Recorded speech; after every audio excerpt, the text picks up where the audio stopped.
कितना अजीब है ना कि आपको भारत में बैठे बैठे क्वीन क्लियोपैट्रा से लेकर क्वीन एलिजाबेथ तक सब कुछ पता है, लेकिन भारतीय रानियों के बारे में आपको इतना सा भी नहीं पता क्योंकि लिखा ही नहीं जाता। इसीलिए इस वीडियो में बात करूंगा 18th सेंचुरी की एक ऐसी भारतीय रानी के बारे में जिन्होंने सेंट्रल इंडिया में बैठकर पूरे भारतवर्ष में जो चेंजेस करे उसका फायदा हम आज तक उठा रहे हैं। ये एक एस्ट्यूट बिजनेस वुमेन होने के साथ साथ एक परफेक्ट एडमिनिस्ट्रेटर थी। इनके राज्य में कभी पैसे की कमी नहीं पड़ी और उसको इन्होंने अपने लिए कभी यूज नहीं करा, फिलैंथ्रोपी के काम में लगा दिया। जो विदेशी आक्रांताओं ने हमारे मंदिर तोड़े, घाट तोड़े, टूरिस्ट हाउसेस तोड़े, उन्हें इन्होंने रेनोवेट करवाया पूरे भारतवर्ष में। मैं बात कर रहा हूं रानी अहिल्याबाई होलकर जी के बारे में। इनका जिक्र आपने अभी रिसेंटली काशी विश्वनाथ कॉरिडोर के समय पर सुना होगा। इनकी लाइफ की कहानी बड़ी रोमांचक है, इस पे तो कोई मूवी बन सकती है और उसी के कुछ हिस्से इस वीडियो में सुनाऊंगा, तो प्लीज एंड तक देखना और आगे शेयर जरूर करना। इनके बचपन से शुरू करें तो आपको कुछ ट्रेजेडीज दिखाई देंगी जिन्होंने इनके आगे के जीवन को शेप अप कर दिया। सबसे पहले 1725, कितनी पुरानी बात है, तब इनका जन्म हुआ था। कहते हैं महाराष्ट्र में अहमदनगर के पास एक चोंडी विलेज है, वहां पर एक विलेज लीडर हुआ करते थे मांकोजी शिंदे, जिनके घर में पैदा हुई। जब ये 6-8 बरस की थी तो इन्हें एक मंदिर में खांडेराव होलकर जी ने देखा। खांडेराव होलकर जी पेशवा बाजीराव के यहाँ पर एक सूबेदार हुआ करते थे और उनके एकमात्र सन थे मल्हार राव होलकर जी। उनके साथ इनका विवाह हो गया। जो मल्हार राव जी थे ये एक किले पर चढ़ाई करने गए, कुंभेर का किला था जहां पर इनकी मृत्यु हो गई। उस समय अहिल्याबाई जी 29 साल की थी। अब आपको ये देखना चाहिए कि सबसे पहले तो एक चाइल्डहुड मैरिज यहाँ पर आपको दिखती है जो कि उस समय काफ़ी कॉमन थी।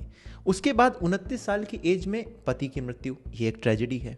एक दूसरी ट्रेजेडी जो हो सकती थी मगर थैंकफुली नहीं हुई, वो ये थी कि ये सती होने जा रही थी, क्योंकि उस समय सती प्रथा भी कॉमन थी। इन्होंने कहा कि भाई पति पत्नी का जोड़ जीवन भर के लिए होता है, उनकी मृत्यु हो गई है तो मैं भी अब उन्हीं के साथ जाना चाहती हूँ। इस समय खांडेराव होलकर जी ने एक बड़ा इंपॉर्टेंट कैरेक्टर प्ले करा।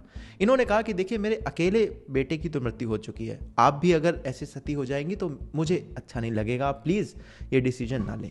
और उसके बाद जब ये इस बात को रिक्वेस्ट को मान लेती हैं तब खांडेराव जी ने इन्हें एडमिनिस्ट्रेटर के तौर पर और इन्हें एक मिलिट्री लीडर के तौर पर खूब ट्रेन करा। वो इनको पत्र लिखते थे और ये सब डॉक्यूमेंटेड है कि कैसे कैसे मिलिट्री को लीड करना है, कहाँ पर तोप के गोले बनाने हैं, कितने बड़े साइज के वो गोले होने चाहिए। और उस पत्र के जरिए ये इन्हें गाइड करते थे और अपने मिलिट्री को और अपने बाकी राज्यों में ये दिखाते थे कि देखिए मैं इन पर इतना ट्रस्ट करता हूँ, आपको भी इनसे ही ऑर्डर लेने चाहिए। अब आती हैं दो बड़ी बड़ी ट्रेजिडीज। 1766 में खांडेराव जी का देहांत और अगले ही साल इनके पुत्र मालेराव जी का देहांत। एक तरफ ये ट्रेजेडीज, दूसरी तरफ एक प्लॉटिंग चल रही है कि भाई कैसे क्वीन से उनके राज्य को हथियाया जाए। मगर क्वीन ने सूझबूझ का काम लिया। इन्होंने अपनी आर्मी को अपने सपोर्ट में करा, आसपास के किंगडम से सपोर्ट हासिल करा और अपने आप को एज ए रानी पूरी किंगडम पे स्टैब्लिश करा 1767 में। और 1795 इनकी डेथ के समय तक ये यहाँ पर रानी रही। और आप इमेजिन करिए उस समय इनका रेवेन्यू जो है 150% से ग्रो कर रहा था। तो आप सोचेंगे कि अपने लिए इन्होंने बड़े बड़े तख्त बनवाए होंगे, बड़ा महल बनवाया होगा, बिल्कुल किसी से मिलते शायद ना हो, है ना। बट ऐसा नहीं था। क्वीन बहुत ज़्यादा एक्सेसिबल थी, सफ़ेद कपड़ों में रहती थी, ज़मीन में सोती थी। इनका तख्त भी कोई बहुत आलीशान नहीं था, महल भी कोई आलीशान नहीं था। आज भी ये सारी चीज़ें हैं, आप जाकर देख सकते हैं। और कहते हैं सुबह सुबह नदी में नहाने जाती थी और कोई भी राज्य का इंसान इनसे मिल सकता था। और ये बातें मैं अपनी तरफ से नहीं कह रहा, एक फ्रेंच ट्रैवलर उस समय आया था, उसने अपनी किताबों में ये सारी बातें जो देखी हैं वो लिखी हैं। अच्छा, इनका रेवेन्यू इतना क्यों ग्रो होता था, उसके पीछे बिजनेस एक्यूमेन देखिए। मालवा रीजन उस समय डीपॉपुलेट होने लगा था और इन्होंने अपनी राजधानी एक छोटे से टाउन माहेश्वर में शिफ्ट कर ली थी। तो यहां पर इन्होंने सबसे पहले तो ट्रेडर्स और बैंकर्स को बुलाया।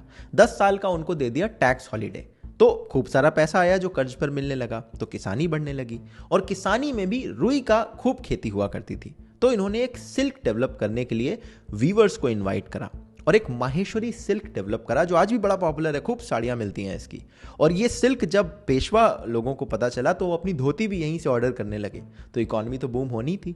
उस समय जब देश के अलग अलग हिस्सों में कई जगह फेमिन्स चल रही थी तब इनका राज्य खूब प्रॉस्पर कर रहा था। अब इस प्रॉस्पेरिटी और पैसे को इन्होंने अपने ऊपर तो खर्च नहीं करा, तो ये पैसा आखिर गया कहाँ। उसके पीछे आता है कल्चरल रेनेसां, एक ऐसा रिफॉर्म जो मैं कह रहा था ना कि इन्होंने पूरे भारतवर्ष में करा।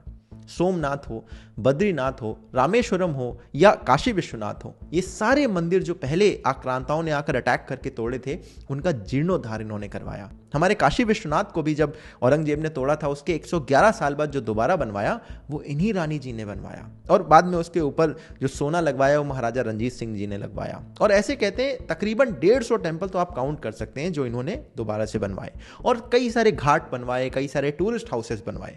कहते हैं 90% जो रेवेन्यू इनका ये कलेक्ट करती थी टैक्स के जरिए या जो भी बिजनेस होता था वो इन्हीं कामों में खर्च करती थी।